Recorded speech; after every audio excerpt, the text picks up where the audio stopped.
ঘন্টা বন্ধে ব্যাপক উত্তেজনা শিউরেতে। বিজেপির তরফ থেকে হাত জোর করে দোকান বন্ধ করে দেওয়ার আর্জি জানানো হচ্ছে। অন্যদিকে রাস্তার মধ্যে টায়ারে আগুন লাগিয়ে রাস্তা অবরোধ, এমনকি পুলিশের সাথে ধস্তাধস্তি করতেও দেখা যায় বিজেপি কর্মীদেরকে। বীরভূম জেলা সভাপতি ধ্রুব সাহা জানান, তৃণমূলের লোকজন ও পুলিশ মিলে আমাদেরকে বন্ধ করতে আটকাচ্ছে। এমনকি তৃণমূলের পতাকা গাড়িতে লাগিয়ে যাত্রীবিহীন গাড়ি চালাচ্ছে তৃণমূলরা। পুলিশের সাথে তৃণমূলের লোকজনেরাও অত্যাচার চালাচ্ছে।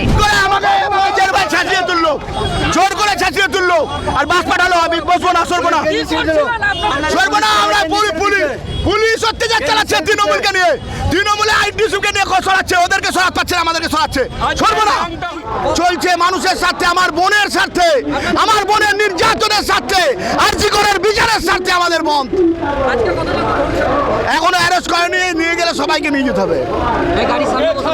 একদম আমরা গাড়ির সামনে বসে আছি, নিয়ে গেলে আমাকেও নিয়ে যেতে হবে, আমাদের সবাইকে নিয়ে যেতে হবে। দুজনকে ধরেছে, দিয়ে দেবো না। বিজেপি কর্মীরা রাস্তার মধ্যে বসে বিক্ষোভ দেখালে তাদেরকে পুলিশ আটক করে নিয়ে যায়। বীরভূম থেকে প্রসন্ন দাসের রিপোর্ট, খবর বাংলা।